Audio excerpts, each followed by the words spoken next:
أعوذ بالله من الشيطان الرجيم. بسم الله الرحمن الرحيم. يا معشر الجن والإنس ألم يأتكم رسل منكم يقصون عليكم آياتي وينذرونكم لقاء يومكم هذا قالوا شهدنا على أنفسنا وغرتهم الحياة الدنيا وشهدوا على أنفسهم أنهم كانوا كافرين ذلك أن لم يكن ربك مهلك القرى بظلم وأهلها غافلون ولكل درجات مما عملوا وما ربك بغافل عما يعملون وربك الغني ذو الرحمة إن يشأ يذهبكم ويستخلف من بعدكم ما يشاء كما أنشأكم من ذرية قوم آخرين إنما توعدون لآت وما أنتم بمعجزين یا معاشر الجن والانس، اے جنوں اور انسوں کی جماعت، الم یاتکم رسل منکم، کیا تمہارے پاس تم ہی میں سے رسول نہیں آئے؟ یقصون علیکم آیاتی، اور کیا انہوں نے تمہارے سامنے ہمارے آیات کو بیان نہیں کیا؟ وَيُنذِرُونَكُمْ لِقَاءَ يَوْمِكُمْ هَذَا، اور کیا انہوں نے تمہیں اس دن کی ملاقات سے ڈرایا نہیں؟ قالوا شہدنا علی انفسنا، وہ کہیں گے ہم خود اپنے اوپر گواہ ہیں۔ وغرتہم الحیات الدنیا،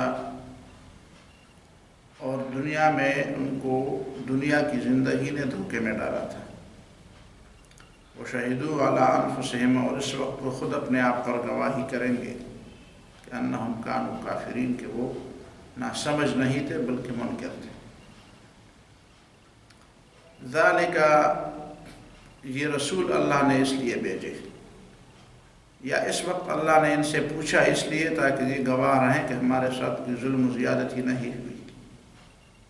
یہ اسی لیے لم یکن ربک مہلک القری بظلم، کہ تیرا رب کسی بستی کو ظلم کی وجہ سے ہلاک کرنے والا نہیں، یعنی ظلماً ہلاک کرنے والا نہیں۔ وَأَهْلُهَا غَافِلُونَ، حالانکہ اس کے باشندے بے خبر ہیں، تو ایسا اللہ تعالیٰ نہیں کرتا۔ وَلِكُلٍّ دَرَجَاتٍ مِّمَّا عَمِلُوا، اور جنت اور جہنم دونوں میں لوگوں کے لیے درجے ہوں گے۔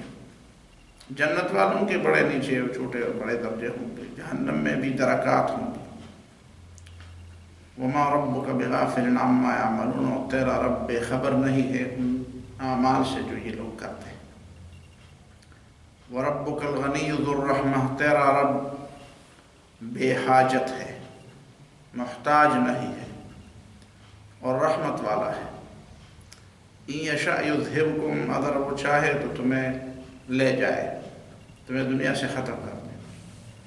وَيَسْتَخْلِفْ مِن بَعْدِكُم مَّا يَشَاءُ، اور تمہارے بعد ان لوگوں کو لے آئے گا جس طرح لوگ وہ لانا چاہتے ہیں۔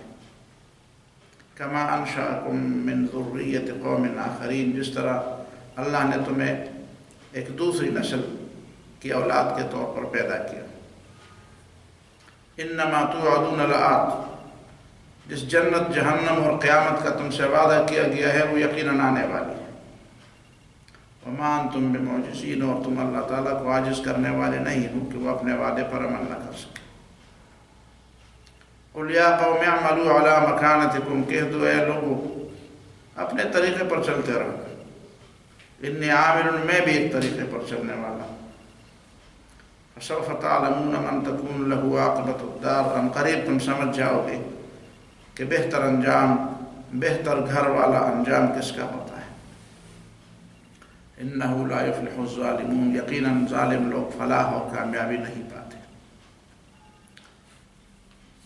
گزشتہ آیات میں تو یا معاشر الجن والانس، اس کی تشریح تو گزر چکی تھی، لیکن دو باتوں کی طرف توجہ دینی ضروری ہے۔ اس سے پہلے والی آیات میں فرمایا گیا تھا یا معاشر الجن قد استکثرتم من الانس، جنوں کی جماعت تم نے بہت سے انسانوں کو گمراہ کیا۔ وقال اولیاءهم من الانس، اور ان کے جو دوست ہیں انسانوں میں سے وہ سمجھیں گے کہ اب ہماری باری آئے گی، ہم پر بھی فرد جرم عائد کیا جائے گا، تو وہ بہانہ بنائیں گے کہ ربنا استمتع بعضنا ببعض، در حقیقت ہم نے شرک نہیں کیا، ہم نے جنوں کی عبادت نہیں کی، شیطانوں کی ہم نے عبادت نہیں، یہ تو عبادت کا معاملہ نہیں تھا، یہ تو دنیا کا معاملہ تھا، یہ تو لین دین کی باتیں تھی۔ استمتع بعضنا ببعض، یہ تو دنیا کے فائدے اٹھانے کی بات تھی، اس میں کوئی عبادت کی بات نہیں تھی۔ ہم سمجھتے تھے کہ ہم ان سے فائدہ لیں گے، وہ ہم سے فائدہ لیں، ایک دوسرے کو فائدے پہنچانے کی بات تھی۔ اس میں شریعت کا کیا ہے، اس میں اسلام کا کیا کہ لوگ کہاں سے فائدے اٹھاتے ہیں اور کس کو فائدے دیتے ہیں۔ تو اس کی تشریح بھی گزر چکی تھی کہ انہوں نے گویا کہ دنیا کے معاملات کو دین سے الگ کیا، یا بالفاظ دیگر دنیا کے معاملات میں سے اللہ تعالیٰ کی دخل اندازی وہ نہیں مانتے تھے کہ اللہ تعالیٰ اور شریعت اور اسلام اور دین اور عقیدہ اور پیغمبر کی باتیں بس یہ تو زیادہ سے زیادہ انفرادی عمل تک کی باتیں ہیں، اسے گزرشت ہے۔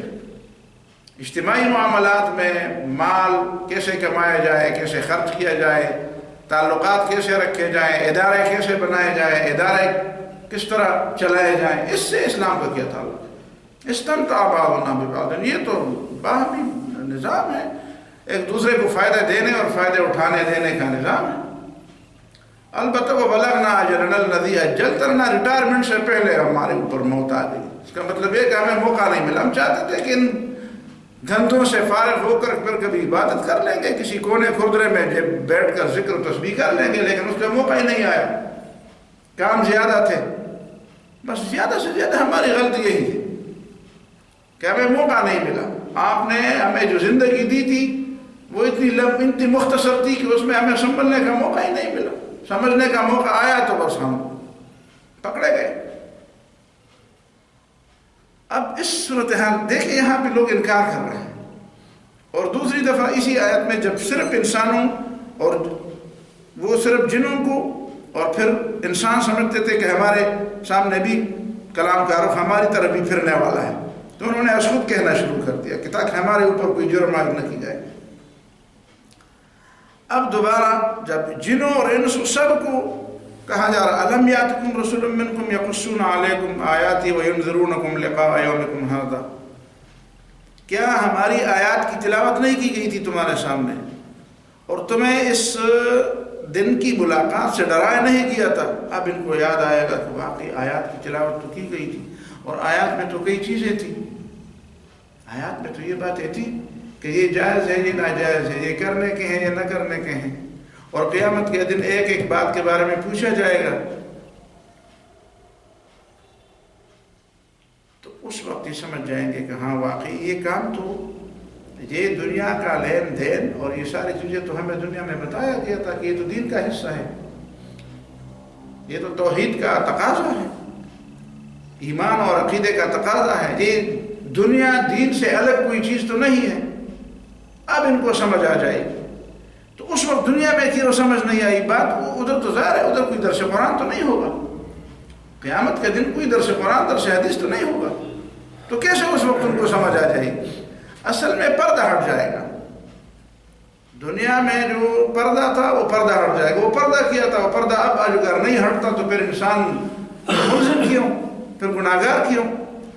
تو پردے ہٹانے کی بات بھی کی گئی تھی، وہ کیا تھی کہ وَغَرَّتْهُمُ الْحَيَاةُ الدُّنْيَا، دنیا میں ان کو بتایا گیا کہ اس دنیا کی زندگی، اس موجودہ زندگی سے دھوکہ مت کھاؤ، اور یہ ادھر سے یہ اس موجودہ زندگی سے دھوکہ کھا گئے تھے۔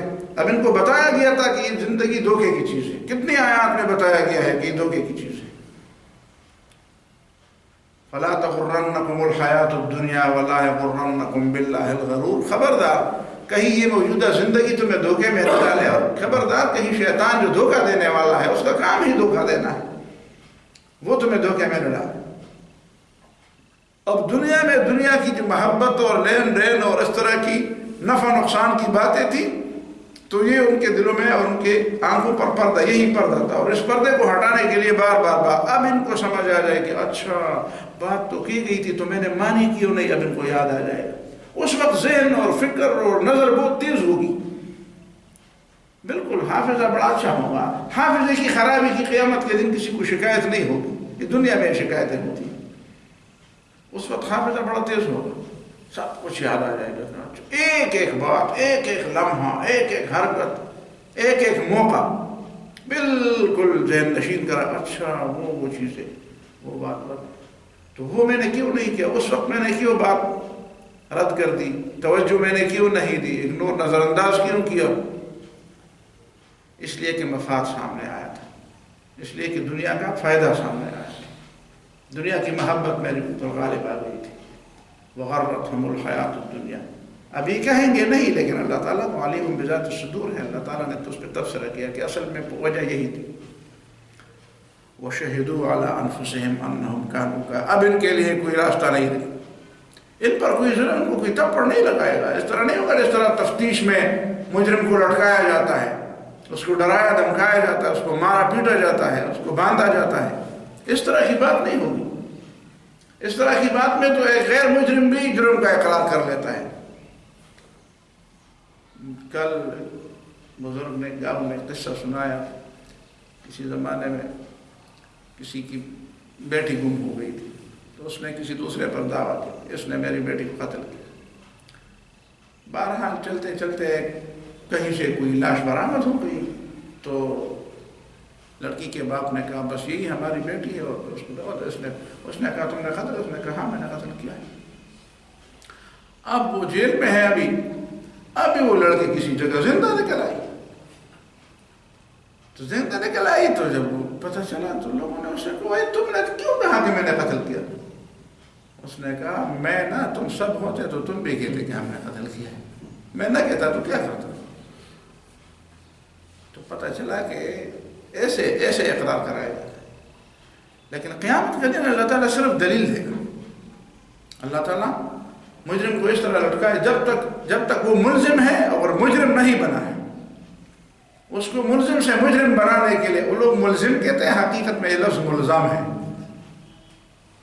لیکن بہرحال ان کو اردو نہیں آتی، لوگوں کو عربی کیا ہے، تو جب تک وہ ملزم سے مجرم نہیں بنے گا اللہ تعالیٰ اس کو جہنم میں نہیں لے جائے گا، اور نہ اس طرح کی کوئی سزا کی زبردستیوں سے مجبور کیا جائے کہ بتاؤ تم نے کوئی گناہ کیا ہے نہیں کیا ہے، اور وہ کہتے ہیں میں نے نہیں کیا ہے، اور پھر اس کو لٹکایا جائے، اس کو مارا پیٹا جائے، نہیں، ایسی بات نہیں ہو، بلکہ حالات ایسے ہوں گے وہ سمجھ جائیں گے کہ اب سچ کے علاوہ کوئی راستہ نہیں۔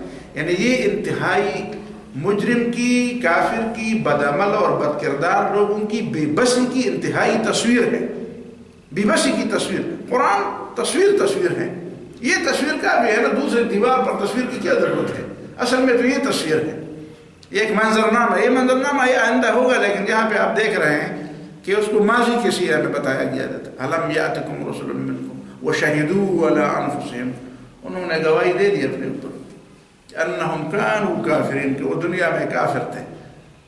گویا کہ اس انداز سے یہ منظر ہمارے سامنے لائے جاتے ہیں کہ گویا کہ ہم قیامت کے بعد کی زندگی میں ہیں، اور یہ قیامت کی زندگی بھی پہلے گزر چکی ہے، اور ہمارے سامنے پھر اس کی تصویر لائی جاتی ہے کہ دیکھو ایسا ہوا، کافر تھے لوگ دنیا میں، ان کے سامنے پیغمبروں نے قرآن کی آیات سنا کر ان کو سمجھایا، پھر قیامت سے ان کو ڈرایا، پھر لوگوں نے انکار کر دیا، وہ لین دین میں نفع نقصان کے چکر میں پڑے ہوئے تھے، ابھی اس سے فارغ نہیں ہوئے تھے، اچانک ان پر موت آ گئی۔ پھر یہ قیامت کے دن اٹھے، اللہ تعالیٰ نے سے پوچھا کیوں اس طرح کے مجرم بن کے آ رہے ہو، کیوں اسی طرح گناہوں کے بوجھ سر پر اٹھائے لیے جا؟ انہوں نے کہا بس یہ تو دنیا کی باتیں تھی، اسی طرح تھی۔ پھر جب اللہ تعالیٰ نے کہا کہ اچھا کوئی سمجھانے والا نہیں تھا، تو کہیں گے ہاں واقعی سمجھانے والا تو تھا، تو سمجھانے والے تو یہ دونوں باتیں کی تھی، یتلون علیکم آیاتنا یقصون علیکم آیاتی، آیات تو اللہ تعالیٰ کی بیان کی گئی تھی، اور اس میں آیات میں ساری آیات میں تو آیات مطلب یہ احکام تھے، اس میں آیات تو نشانیوں کو بھی کہتے ہیں، آیتوں کو بھی کہتے ہیں، اور آیتوں کے اندر چھپے احکام کو بھی کہتے ہیں. تو سب کچھ بیان کیا تھا. پھر لوگوں کے ذہن میں ایک تصویر اور نکل آئے گی کہ اچھا آیات ہم نے کیوں جھٹلائی، کیوں ہم نے اس کی طرف توجہ نہیں دی. ہم نے کہا فارغ ہو جائیں گے، ابھی تو کافی وقت ہے، ابھی خواہ تم ہمیں ہماری زندگی اور ہماری جوانی اور ہماری عمر اور یہ ایک زندگی ہمیں ملی ہوئی ہے، خواہ تم اس میں ہمیں پریشان کرتے ہو. موت کی باتیں یاد دلا دلا کر اور قیامت کی باتیں بتا بتا کر خواہ ہمیں پریشان کرتے ہو. ہمیں کئی دفعہ یہ شکوے کیے گئے ہیں، یار بس سیدھی سادھی زندگی ہوتی ہے، آپ جب آتے ہیں تو بس حرام حلال اسلام کفر دین ہمیشہ سنجیدگی باتیں، چھوڑو ان چیزوں کو. اور پھر یہ ہے کہ موت کو یاد دلا دلا بس آتی ہے تو ایک دفعہ تو آئے گی نا، اب جب نہیں آئی ہے تو آپ خواہ کیوں ہمیں جیتے جی مارتے ہیں. کلاس میں بھی ایک دفعہ میں نے اسٹوڈنٹ سے کہا، میں نے کہا ایک دفعہ میں نے ایک تصویر بنائی اسی طرح، بس جوانی ہے، زندگی ہے، مزے ہیں، پیسے ہے، دولت ہے، آزادی ہے. تو اب اسی میں ایک شخص آتا ہے کہتے ہیں یار مرنا ہے، مر گئے اور یہ ہوگا، قبر ہوگی اور جنازہ ہوگا اور کفن اور یہ اور وہ اور آخری سانس اکڑ جائے گی اور پتہ چلے گا کہ ابھی تو جانے والے ہیں، جدائی ہے، سب لوگ دیکھ رہے ہیں، کچھ بھی نہیں کر سکتے.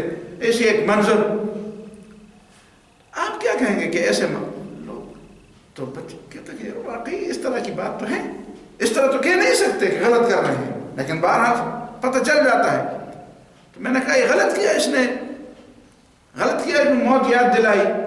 اچھا اس کی ایک مثال دیتے ہیں. امتحان آنے والا ہے اور ایسا امتحان ہے کہ تمہاری ساری زندگی کا دار مدار اس پہ ہے.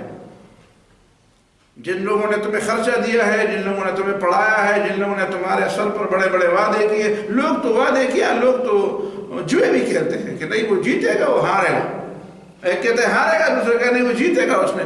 اور لوگوں نے جوئے بھی اسی طرح رکھے ہوں. اور آپ خراٹے لے کر سو رہے ہیں اور میں آپ کو جگاؤں کل پیپر ہے تمہارا اور لاسٹ پیپر ہے، بالکل اس پہ سارا دار مدار ہے. میں نے برا کیا آپ سے، آپ کیا کہیں گے میں نے برا کیا؟ آپ بھول گئے تھے، آپ کو نہیں معلوم تھا کہ کل میرا پیپر ہے، اس کے لیے تیاری کرنی چاہیے. تو میں نے تمہیں جگایا، میں نے تمہیں یاد دلایا کہ کل تمہارا پیپر ہے اور تم سو رہے ہو، تمہیں کوئی تیاری نہیں کی. آخر میں کچھ تو کر لو نا، کچھ تو کر لو، اپنی لاج تو رکھو، کم از کم آنکھیں بھی کسی کے سامنے تو کھولنے کے قابل ہو جاؤ. تو میں نے برا کیا، ایک چیز آنے والی تھی اور اس میں تمہاری تباہی اور خرابی اور فائدہ اور نقصان دونوں تھے اس میں سب. اور میں نے تمہیں یاد دلایا کہ تمہارا وقت جا رہا ہے، مہلت ختم ہو رہی ہے، اٹھو اب کچھ کرو. ٹھیک ہے اگر ایک چیز آنے والی نہیں تھی، میں نے کہا آپ بتاؤ آپ کے اگلا پیپر پہلے ہوگا یا آپ مریں گے پہلے، مجھے بتاؤ. آپ پیپر اگلے پیپر آنے تک آپ میں سے کون زندہ ہوگا؟ ہاتھ اٹھائے. ایک بھی ہاتھ نہیں اٹھاتے. ایک تو ہاتھ اٹھائے میں یقیناً زندہ ہوں گا. تو میں اس سے یہ پوچھوں گا کہ بھائی کس بنیاد پر تم کہتے ہو؟ صرف امید ہے نا، امید کی بنیاد پر. اور پیپر یقیناً آنے والا ہے، پیپر یقیناً آنے والا ہے. پوچھنا یقیناً ہے، دنیا میں نہیں آخرت میں پوچھنا ہے، مرنے کے بعد. تو یہ مشکل لوگ سمجھتے ہیں کہ ویسے موت کی بات ہے یاد وغرتہم الحیات الدنیا، یہ زندگی دھوکے کی زندگی، اس نے لوگوں کو دھوکے میں ڈالا ہے. وہ سمجھتے ہیں کہ ہمیشہ زندہ رہیں گے، ہمیشہ جوان رہیں گے، سب کچھ ٹھیک ٹھاک ہوگا، ہاں حالات بالکل ٹھیک ٹھاک ہوں گے. مریں گے تو کچھ لوگ مریں گے، جو دوائی نہیں کھاتے وہ مریں گے، جن کے پاس علاج کے پیسے نہیں ہوں گے وہ مریں گے، جو بے احتیاطی کرتے ہیں وہ مریں گے، جو کھانا کھانے میں احتیاط نہیں کرتے وہ مریں گے. سمجھ میں آتی ہے؟ جو زیادہ سپیڈ سے چلتے ہیں وہ مریں گے. سمجھ میں آتی ہے؟ جن کا پانی اور جن کی خوراک جو ہے وہ صاف نہ ہو. ہمارے پاس پانی بھی صاف ہے، خوراک بھی صاف ہے. سمجھ میں آتی ہے؟ وہ دوا بھی کھاتے ہیں، پیسے بھی ہے علاج کے لیے. سمجھ میں سب کچھ چیزیں، تو ہم کیوں مریں گے؟ مریں گے وہ لوگ جن کے پاس یہ چیزیں نہ ہوں. سمجھ میں آتی ہے؟ تو کیا یہ مقبرے جو بھرے پڑے ہیں یہ سارے لوگ اسی طرح تھے؟ بس صرف آپ ایسے ہیں کہ آپ کی سمجھ میں یہ بات آ گئی، باقی سارے لوگ نہ سمجھتے اس لیے مر گئے. ایک بھی سمجھدار نہیں نکلا ان میں. ایک تو سمجھدار نکلتا کہ ہزاروں سال زندہ ہوتا ابھی تک دنیا میں پھرتا، کہتے میں سمجھدار ہوں. وغرتہم الحیات الدنیا وشہدوا علی انفسہم. تو یہ گویا کہ ایک سابقہ دور کی کہانی کی طرح ہمارے سامنے کہ ایک وقت، اور قرآن اس طرح کیوں کہتا ہے کہ یہ وقت جس طرح آپ آنکھیں بند کر کے کہہ رہے کہ ہم بالکل قیامت سے پار جا چکے ہیں، اور وہاں سے ہم پورے اس ماضی کی تصویر سامنے دیکھ کر ہم اس پہ تبصرے کر رہے ہیں، سن رہے ہیں کہ اچھا پرانے زمانے میں اس طرح ہوا، بالکل آج آپ دنیا میں بیٹھ کر اسی طرح سمجھیں، اس طرح ہوگا، اس طرح ماضی ایک حقیقت ہے، اسی طرح یہ مستقبل ہے، لیکن یہ ماضی سے زیادہ حقیقت ہے۔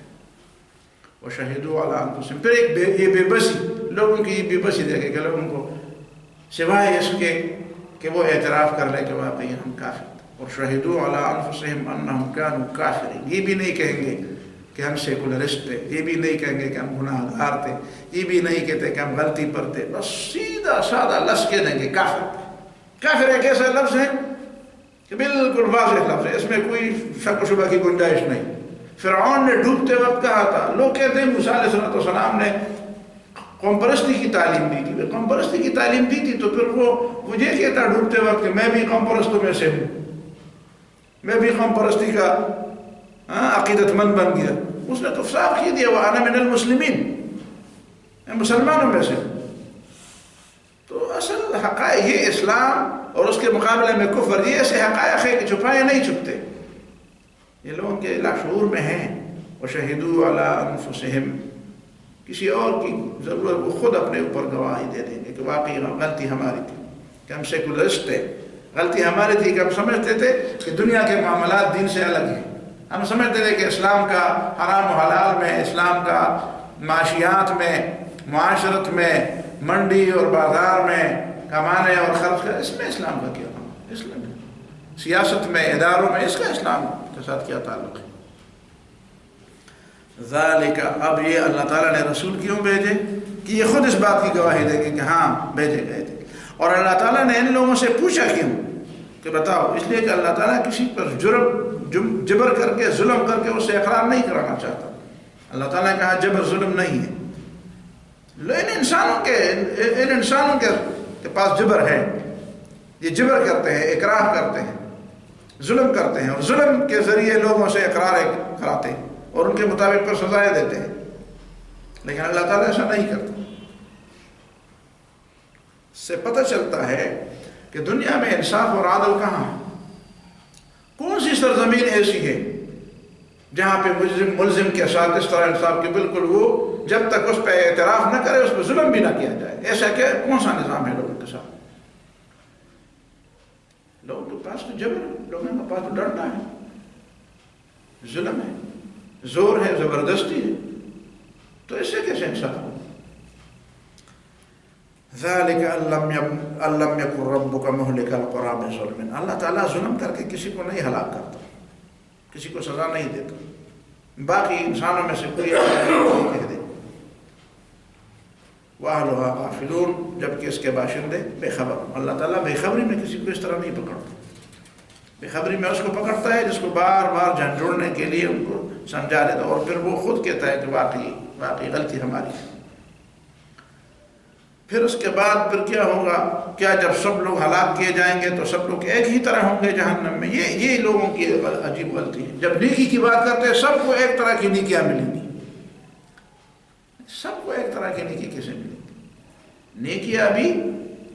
نیکیوں میں اخلاص، عمل کس انداز سے ہوا، کن حالات میں ہوا، سمجھ میں آتی ہے؟ اخلاص کتنا تھا، اس کے بھی درجات ہیں، حالات کیا تھے اس کے بھی درجات ہیں، کن حالات میں کون سی نیکی کی گئی، تو ہر ایک کے لیے تو ہاں یہ ہے کہ اللہ تعالیٰ کی مہربانی ہے کہ اللہ تعالیٰ نے ایک عام اعلان فرمایا ہے، اور رسول اللہ صلی اللہ علیہ وسلم نے اس کا اعلان کیا ہے کہ نہیں 10 گنا نیکیاں تو ہر ایک کو ملے گی، لیکن اس سے زیادہ تو اللہ تعالیٰ جانتا ہے کس کو کتنا ملتا ہے، کیا کتنا نہیں ملتا۔ وَلِكُلٍّ دَرَجَاتٌ مِّمَّا عَمِلُوا، سب کے لیے، نیکوں اور بروں کے لیے مرتبے ہیں، درجات ہیں، کسی کے اونچے مرتبے، کسی کے نیچے۔ وہ ایک اردو ترجمے والی تفسیر کا آج میں دیکھ رہا تھا تو ہنسی آ گئی، کہتے اعلیٰ درجے کی برائی ہے، کسی برائی کے بارے میں کہتے اعلیٰ درجے کی برائی، حالانکہ اس کے لیے لوگ کہتے ہیں پرلے درجے کی برائی، پرلے درجے کی برائی۔ اس طرح کہتے ہیں پرلے درجے کا بے وقوف، تو آپ اس طرح کہیں گے کہ اعلیٰ درجے کا بے وقوف۔ اچھا، غلطیاں تو ہم سے بھی ہوتی ہے، لیکن جو اپنے آپ کو بڑے عجیب سمجھتے ہیں ان کی باتیں ہوتی ہیں، ہماری غلطیاں تو زیادہ ہیں اردو۔ وَلِكُلٍّ دَرَجَاتٌ مِّمَّا عَمِلُوا، اور ہر ایک کے لیے درجات ہیں، نیکوں کے لیے بھی ہے اور بروں کے لیے بھی، ان کے اعمال کی وجہ سے۔ وَمَا رَبُّكَ بِغَافِلٍ عَمَّا يَعْمَلُونَ، اور تیرا رب غافل نہیں، بے خبر نہیں ان کے اعمال سے، ایک ایک ذرہ عمل کا، ایک ایک کردار، ایک ایک حرکت ہر انسان کی وہ اللہ تعالیٰ کے علم میں ہے۔ وَرَبُّكَ الْغَنِيُّ ذُو الرَّحْمَةِ، اور تیرا رب غنی ہے، یعنی بے حاجت ہے۔ غنی کا معنی ہے یہاں پہ بے حاجت، لوگ کہتے ہیں غنی کا معنی بے پرواہ، تو غنی کے مقابلے میں فقیر ہے، تو فقیر کا معنی کیا ہے؟ پروادار، محتاج۔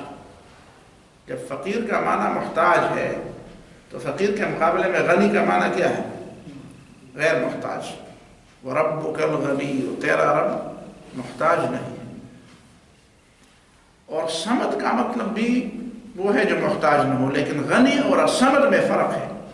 غنی کا معنی ہے وہ کسی کا محتاج نہیں، الصمد کا معنی ہے وہ کسی کا محتاج نہیں اور سب اس کے محتاج ہیں، اس میں یہ دوسرا معنی بھی شامل ہے۔ تو غنی کے معنی سے صمد کے معنی میں معنی ذرا زیادہ ہے۔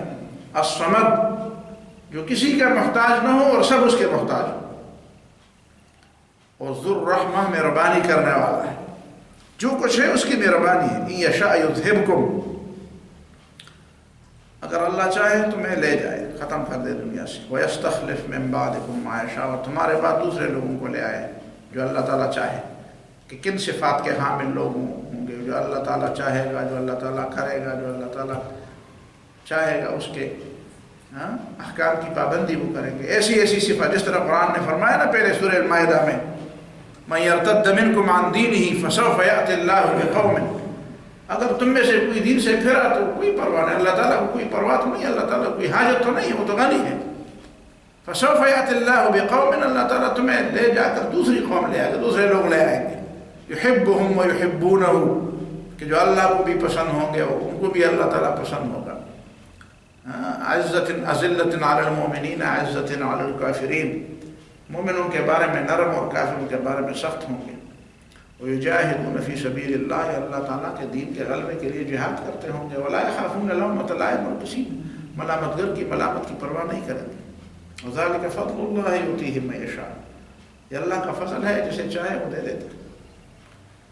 تو تم یہ نہ کرو کہ تم کوئی نیکی کر کے اللہ تعالیٰ پر احسان جتلاؤ۔ وَيَسْتَخْلِفْ مِن بَعْدِكُم مَّا يَشَاءُ، تمہارے بعد دوسرے لوگوں کو لے آئے گا جو اللہ چاہے گا۔ كَمَا أَنشَأَكُم مِّن ذُرِّيَّةِ قَوْمٍ آخَرِينَ، ایک وقت تھا تم بھی نہیں تھے، تمہیں بھی دوسرے لوگوں کی نسل سے پیدا کیا۔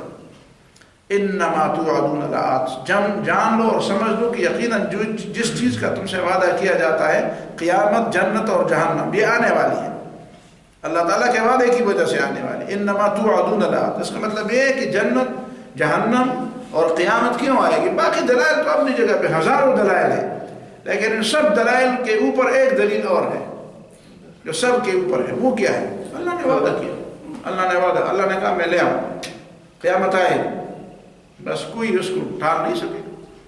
وما انتم بمعجزین، تم سب مل کر اللہ تعالیٰ کو اپنے وعدے کی تکمیل سے عاجز نہیں کر سکتے، درماندہ نہیں کر سکتے، اس کو روک نہیں سکتے کہ نہیں تم کوئی احتجاج کرو، کوئی ایسا طریقہ ایجاد کرو کہ اللہ نے جو وعدہ کیا وہ نہ آئے، نہیں وہ آئے۔ قل یا قوم اعملوا علی مکانتکم، البتہ یہ ہے کہ زبردستی یہاں پہ نہیں ہے۔ تو لوگ کہتے ہیں کہ یہ تو مکی آیت ہے، تو اس کا مطلب ہے کہ چھوڑو لوگوں کو، نہیں، زبردستی اب بھی نہیں۔ مدینہ میں بھی کوئی زبردستی نہیں تھی، اگر مدینہ میں زبردستی ہوتی تو عبداللہ بن ابی کیسے رہتے، وہ کیسے منافق ہو سکتا تھا؟ زبردستی نہ مکے میں تھی نہ مدینہ میں تھی۔ البتہ آپ یہ کہہ سکتے ہیں کہ اتنا فرق تھا کہ وہاں کر نہیں سکتے تھے، یہاں کر بھی سکتے تھے لیکن پھر بھی نہیں کی، بس یہی فرق ہے، لیکن زبردستی ہے نہیں کہیں۔ کر سکتے ہیں تب بھی نہیں کریں گے، نہ کر سکتے ہیں تو ہم ویسے بھی نہیں کرتے، ہم اس کے قائل نہیں ہیں، تو یہ فرق نہیں ہے۔ قل یا قوم اعملوا علی مکانتکم، کہہ دو اے لوگوں کرو، عمل کرو جو کرنا چاہتے ہو۔ البتہ یہ ہے کہ اسلامی حکومت آنے میں پھر یہ بات ہوگی کہ پھر ایسی برائیاں جو برائیاں متعدی ہوں اس کی اجازت نہیں، ایسی برائی ہے جو صرف تمہارے ذات کی حد تک ہوں گی، اپنے ذات تک، تو اس کی اجازت ہے کہ کافر کوئی رہنا چاہے تو رہے، لیکن اس کا کفر متعدی نہ ہونا چاہیے، اس لیے کہ اس کی اجازت نہیں دی۔ متعدی بیماریوں کا علاج ہوگا، ایک بیمار ایسا ہے کہ اس کے سر میں درد ہے، وہ علاج نہیں کرنا چاہتا تو ہم کہیں نہ کرو، لیکن ایک بیمار ایسا ہے جو جس کی بیماری دوسروں کو ہم کہتے ہیں وہ علاج کرو، کہتے ہیں میں تو نہیں کروں گا، ہم کہیں گے تمہاری وجہ سے نہیں، دوسرے لوگوں کو بچانے کی وجہ سے آپ کو دوا کھانی پڑے گی۔ پتہ نہیں وہ بیمار کرنے کے لیے ہے یا بیماری سے بچانے کے لیے، یہ ابھی تک متعین نہیں ہوا۔ بہرحال تو یہ بات ہے، فسوف تعلمون، یقیناً تمہیں پتہ چلے گا، من تکون لہ عاقبۃ الدار، کہ آخرت کے گھر کا یعنی بہتر گھر کا انجام یہ کس کے حصے میں آتا ہے؟ عاقبۃ الدار، آخر میں جو حقیقت میں جو سکون کا گھر ہے وہ کس کے حصے میں آنے والا ہے؟ اور اتنی بات تو یاد رکھو کہ انہ لا یفلح الظالمون، ظالم فلاح نہیں پاتے۔ فلاح کا مطلب ہے کامیابی نہیں پاتے، وہ فلاح کا سادہ معنی ہے الفوز بالمرام، مقصد تک پہنچنا، مقصد حاصل کرنا۔ تو انہ لا یفلح الظالمون، جو ظلم کرتے ہیں وہ مقصد کو نہیں پا لیتے، مقصد کو پا لینے کا راستہ ظلم نہیں، ظلم سے بچنا ہے۔ تو اللہ تعالیٰ ظلم نہیں کرتا تو بندے کو بھی ظلم نہیں کرنا چاہیے۔ ربنا